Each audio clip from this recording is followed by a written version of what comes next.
जय हिंद दोस्तों आज हम चर्चा करने वाले हैं पर्यावरण के बहुत ही महत्वपूर्ण प्रश्नों पर। एक एक प्रश्न आपके पेपर के लिए उपयोगी है, इसलिए एक मैं अवश्य आपसे निवेदन करूंगा कि इन प्रश्नों को आपको यहीं के यहीं याद करना है, समझ लेना है, दिमाग में बैठा लेना है। तो चलिए शुरुआत करें। उससे पहले हमने बता दें कि पिछले वीडियो आपने ना देखे हों तो हमारे टॉप 50 स्टडी यूट्यूब चैनल को आप सब्सक्राइब करके हमसे तुरंत जुड़ जाइए, क्योंकि कई मित्र बोलते हैं सर हमें जानकारी नहीं मिल पाती, आपके अच्छे अच्छे वीडियो यहाँ पर अपलोड हो रहे हैं। तो क्या करें, कुछ नहीं करना, आप सब्सक्राइब करके बेल आइकन को दबा करके ऑल नोटिफिकेशन ऑन करना है और आपको अपनी तैयारी को मजबूत बनाना है। तो चलिए शुरुआत करते हैं। इसकी पीडीएफ कैसे मिलेगी वो आगे बताएंगे। निम्नलिखित में से कौन सी अंतर्राष्ट्रीय संस्था पूरे विश्व में पर्यावरण की देखभाल करती है? आपने अभी तक देख लिया होगा, बिल्कुल सही पहचान रहे हैं। WHO क्या करती है कि विश्व में पर्यावरण की देखभाल करती है। इसका फुल फॉर्म मैंने पिछले एक वीडियो में पढ़ा चुका है, इसलिए मैं चाहूँगा कि कमेंट में आप इसका फुल फॉर्म जरूर बताएं। चलिए अगला देखते हैं। कीटनाशियों में अत्यधिक इस्तेमाल से होगा। कीटनाशकों का यदि अधिक ज़्यादा इस्तेमाल करेंगे तो कौन सा प्रदूषण होता है? तो आपको बता दें कि कीटनाशकों के अत्यधिक इस्तेमाल से वायु प्रदूषण होता है, ध्वनि प्रदूषण भी होगा, जल प्रदूषण भी होगा। ये सभी इसका उत्तर ठीक है। इसलिए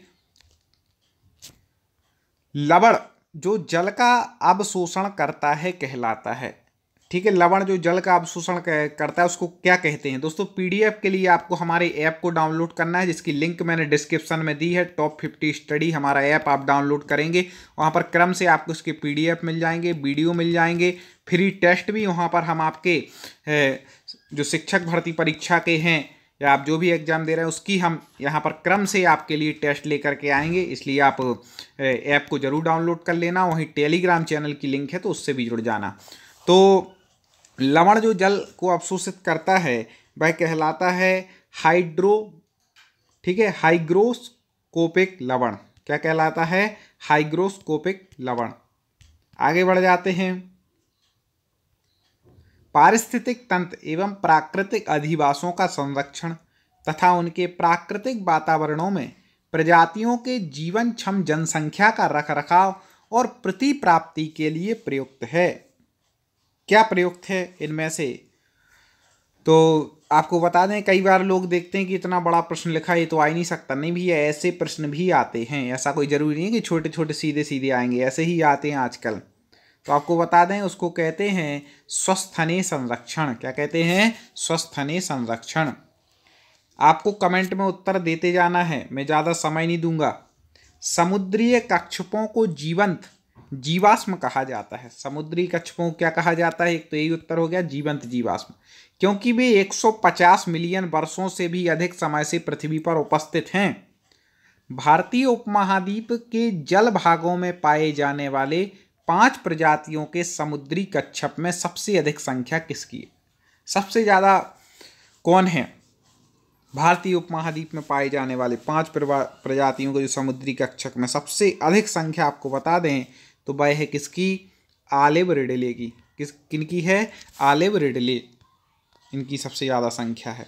आगे देखें, विश्व ऊष्मायन के लिए निम्नलिखित में से कौन सा एक कारक है? विश्व ऊष्मायन के लिए कौन सा एक कारक हो जाएगा? जल्दी से बता दीजिए। तो इसमें से जो कारक हो जाएगा वह हो जाएगा वाहनों से निकली गैस। आगे देखते हैं, धातुमय प्रस्तर किसे कहा जाता है? 4 ऑप्शन है। पहला है बटुमिन को, या फिर बॉक्साइट को, या फिर मेटालाइट को, या फिर अयस्क को। तो आपको बता दें कि धातुमय प्रस्तर कहा जाता है। इसका यदि प्रश्न पूछ ले तो आपको इसका उत्तर जो सही लगा करके आना है वह लगा करके आना है डी, अयस्क को। किसको कहा जाता है? अयस्क को।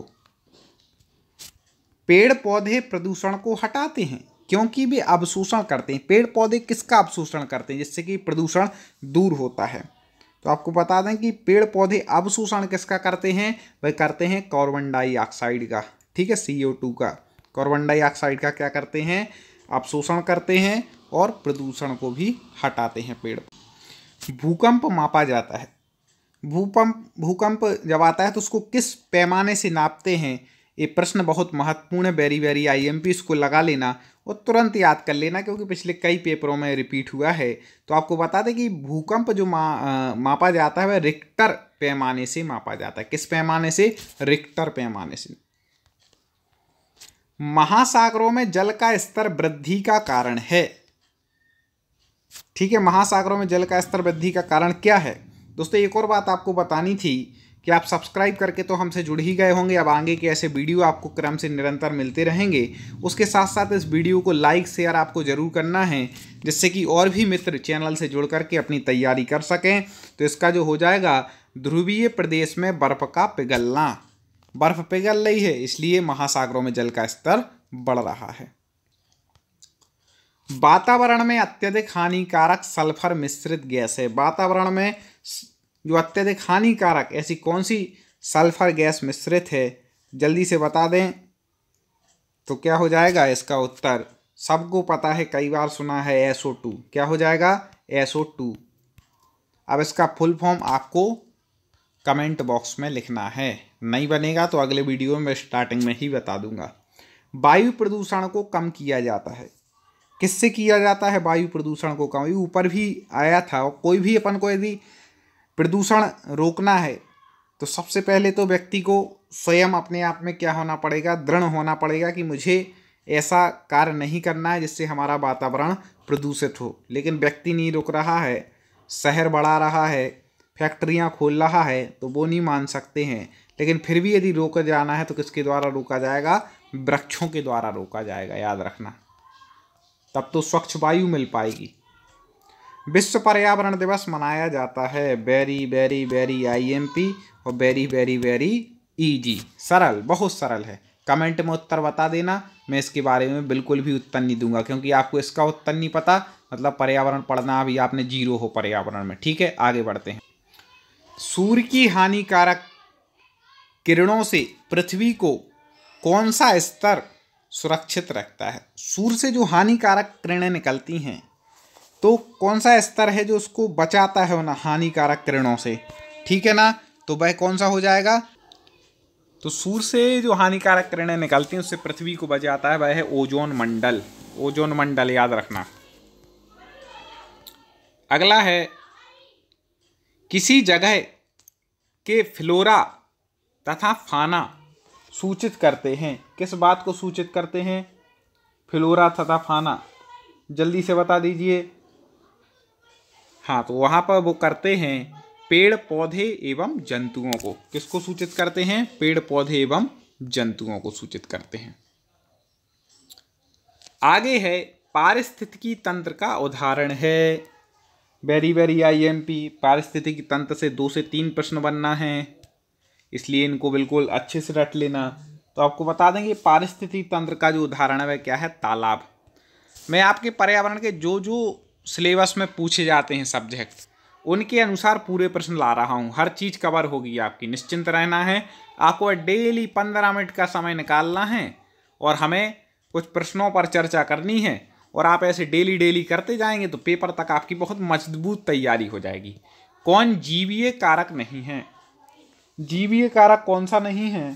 तो आपको बता दें कि जीवीय कारक कौन सा नहीं है? पेड़ पौधे तो हैं, जंतु भी हैं, सूक्ष्म जीव हैं। याद रखना, पेड़ पौधे जीव माने जाते हैं, नहीं तो कहीं गड़बड़ कराओ। कौन सा नहीं है? पिस्तर नहीं है जीवीय कारक। विस्तार से आपको पढ़ना हो तो चैनल की प्लेलिस्ट में जाना हो। हमारे टेट पर्यावरण के नाम से, एक पर्यावरण के नाम से जो PDF है, उस पर जाकर के आप देख लेना, तो आपको बहुत कुछ वीडियो विस्तार से ही मिल जाएंगे। अधिकतर पेड़ पौधे पाए जाते हैं। कहाँ पर पाए जाते हैं भाई अधिकतर पेड़ पौधे? अब आप कहाँ रहते हैं? स्थल मंडल पर पाए जाते हैं। कहाँ पर पाए जाते हैं अधिकतर पेड़ पौधे? स्थल मंडल पर। अन्य मृत जंतुओं पर जीवन निर्वाह करने वाले प्राणी को कहा जाता है। जो अन्य मृत जंतुओं पर जिनका जीवन निर्वाह हो, जिनकी वजह से उनका जीवन चल रहा हो, उनको ग्रहण करके, तो वो क्या कहलाते हैं? वो जंतु, तो उन जंतुओं को कहते हैं पैरासाइट। क्या कहते हैं? पैरासाइट, याद रखना। CNG का संक्षिप्त रूप है। बिल्कुल एक एक प्रश्न छटा हुआ है। CNG का फुल फॉर्म आपको बताना है, जल्दी बता दीजिए। CNG का नहीं होना चाहिए, CNG संक्षिप्त रूप है, ऐसा होना चाहिए। किसका है संक्षिप्त रूप, तो जल्दी से बता दें यहाँ पर। तो यहाँ पर हो जाएगा, आपने सुना हो गया, कई बार पूछा भी गया है, CNG मतलब कंप्रेस्ड नेचुरल गैस, ठीक है ना, कंप्रेस्ड नेचुरल गैस CNG। कहाँ पर उपयोग करते आप, इसके बिना आपका काम नहीं चलेगा। अब आपके घर में कहाँ प्रयोग होता है CNG का, कमेंट में लिख देना, आपका भी नॉलेज देखें। निम्नलिखित में से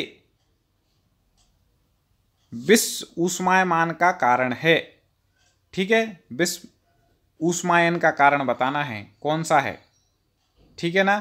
तो कौन सा प्रदूषण है, शायद ये रिपीट हो गया है, इसी में एक बार आ गया था, कई बार हो जाता है, तो आपको बता दें वायु प्रदूषण है, ठीक है। आगे बढ़ते हैं। महासागर पृथ्वी पृष्ठ को अधिकांश जगह आवृत किए हैं, लगभग कितने। महासागर पृथ्वी के पृष्ठ को अधिकांश जगह आवृत मतलब घेरे हुए है, तो कितने भाग को घेरे हुए है, तो इसका जो उत्तर हो जाएगा वह हो जाएगा 3/4, ठीक है ना। अगला है दोस्तों, ऐसे बहुत सारे वीडियो हमारे पहले भी अपलोड हो चुके हैं और निरंतर अपलोड हो रहे हैं, व्यवस्थित क्रम से ऐप पर भी आपको मिल रहे हैं। तो आप सारे जहां पर भी आपको हमसे जुड़ना है, यदि पसंद आए तो ज़रूर जुड़ना, आपको लग रहा है कि हमारे लिए उपयोगी है, पेपर में काम में आएगा, चैनल को सब्सक्राइब कर लेना चाहिए। कोई पैसे तो लग नहीं रहे सब्सक्राइब करने में, क्या पता कौन सा ऐसा वीडियो आ जाए जिसको पढ़ करके क्वेश्चन हमारे पेपर में आ जाएँ, तो आप इतना कर सकते हैं। देखें, स्टेलैक्टाइट एवं स्टेलैग्माइट में निक्षेपण होता है, जल्दी से बता दें किसका निक्षेपण होता है, तो आपको बता दें कैल्शियम कार्बोनेट का निक्षेपण होता है। निम्नलिखित में से वायु प्रदूषण का एक उदाहरण है, वायु प्रदूषण का उदाहरण बता दीजिए, अच्छे से आप समझते हैं। धुआं एवं कुहासा, धुआं होना कुहासा होना बिल्कुल है, वायु प्रदूषण का कारण है। वाहनों से निकलने वाली गैस, ये भी कारण है। दो तो हो गए, आगे देखते हैं क्या ऑप्शन दिए हैं।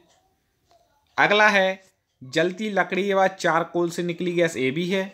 तो प्रयुक्त सभी इसका उत्तर ठीक होगा, क्योंकि ये सभी वायु प्रदूषण के कारण हैं। हर प्रदूषण के कारणों को आप पढ़ लेना, ध्वनि प्रदूषण के, वायु प्रदूषण के, जल प्रदूषण के, सबके आप कारण पढ़ लेना, कोई ना कोई पूछ सकता। भारत तथा दूसरे देशों में प्रदूषण रोकने के लिए बनाया गया नियम खाली स्थान का प्रयोग रोकता है। चाहे भारत हो या अन्य देश हो, नियम बनाया गया है कि आप इस चीज का उपयोग ना करें जिससे प्रदूषण से बच सके। तो कौन सी चीज है, किसकी रोक लगाई गई है। कई बार आप सुनते होंगे कि इतने तारीख से सरकार ने प्लास्टिक के थैले पर रोक लगा दी है, थैली कई बार सब्जी वाले नहीं देंगे, कुछ दिन निकलेंगे फिर देना शुरू कर देते हैं, मानते नहीं हैं लोग, ठीक है। सिंगल यूज प्लास्टिक जिसको बोल रहे हैं, मोदी जी लगातार कह रहे हैं इसका उपयोग ना करें, तो ये सब कुछ हो जाएगा, ठीक है ना, प्लास्टिक के थैले पर। हवा में उपस्थित ऑक्सीजन का प्रतिशत है, लगभग कितना प्रतिशत। हवा में ऑक्सीजन कितने प्रतिशत है, जल्दी से बता दें। तो आपको बता दें कि हवा में जो ऑक्सीजन का प्रतिशत माना गया है वह माना गया है 21%। कितना है, 21, याद रखना। परम तापक्रम पैमाना कौन सा है, परम तापक्रम पैमाना बताना है। हाँ, कमेंट कर दें जल्दी से, कितना पढ़ा है आपने, पता चल जाएगा। कमेंट में ज़रूर लिखा करें कि सर मेरे 25 में से लगभग मेरे पे इतने बन रहे हैं, भी मुझे और प्रयास करना है, या ये सही लेवल है, और कुछ कठिन क्वेश्चन चाहिए है, या इससे थोड़े सरल चाहिए है। वैसे मैं तो मीडियम लाता हूँ, जैसे पेपर में आते हैं कुछ कठिन कुछ सरल। तो परम तापक्रम पैमाना आपको बता दें कि है वह कौन सा है, केल्विन है। कौन सा है, केल्विन। आगे देखें, प्रकाश संश्लेषण संपादित होता है। प्रकाश संश्लेषण से संबंधित एक प्रश्न आएगा ही, अनिवार्य लगा लेना, ठीक है ना, तो इसको पढ़ लेना अच्छे से। तो प्रकाश संश्लेषण से क्या संपादित होता है, तो आपको बता देंगे प्रकाश संश्लेषण कौन करते हैं, पौधे के द्वारा। तो सभी हरे पौधों द्वारा होता है संपादित। आ गया, ध्वनि प्रदूषण मापा जाता है। सब प्रदूषण मापने के यंत्रों के नाम आप याद कर लेना। ध्वनि प्रदूषण किससे मापा जाएगा, वायु प्रदूषण किससे नापा जाएगा, भूकंप किससे मापा जाएगा, ठीक है ना। ये सारे पैमाने आप याद कर लेना, 1 नंबर आपका इसमें से पक्का हो जाएगा। तो ध्वनि एक एक हम अपने हर वीडियो में 1 1 2 2 ऐसे ले आते जाएंगे, जिससे आपको याद हो जाएगा, ठीक है ना। तो सब्सक्राइब करने के बाद आपने देख लो कि बेल आइकन दबाया, ऑल नोटिफिकेशन ऑन किया कि नहीं तो कर लें। तो ध्वनि प्रदूषण मापा जाता है किससे? डेसीबल से। किससे मापा जाता है? डेसीबल। याद रखना, ध्वनि प्रदूषण डेसीबल से। डा से क्या होता है? डीजे। डीजे बजता है तो ध्वनि प्रदूषण होता है, तो डेसीबल से ध्वनि प्रदूषण मापा जाता है। निम्नलिखित में से कौन पर्यावरण के लिए हानिकारक है? पर्यावरण के लिए हानिकारक क्या है? दोस्तों यदि प्रश्न पसंद आए हो तो ईमानदारी से तुरंत एक बार लाइक ठोक दीजिए, तुरंत लाइक पर क्लिक कर दीजिए। और ऐप से तो हमारे वीडियो अब देखने के बाद आप जुड़ ही जाएंगे। इस वीडियो को कम से कम अपने 3 मित्रों तक, 3 ग्रुपों में जरूर शेयर करिएगा, इतना निवेदन है। अगले वीडियो में हम और चर्चा करेंगे, उससे पहले इसका उत्तर बता दें कि निम्नलिखित में से कौन पर्यावरण के लिए हानिकारक है। तो इसका उत्तर जो हो जाएगा वह हो जाएगा, अभी भी ऊपर बता चुके कि इस पर रोक भी लगाई गई है, वह क्या है? प्लास्टिक। ठीक है ना। पिछले वीडियो देखने के लिए मैं स्क्रीन पर ही आपको प्लेलिस्ट दे रहा हूं, तो आप आराम से देखिए और अपनी तैयारी को मजबूत बनाइए। ढेर सारी मेरी शुभकामनाएं आपके साथ जुड़ी हैं, आप निश्चित सफलता प्राप्त करेंगे। अगले वीडियो में मुलाकात होगी। जय हिंद।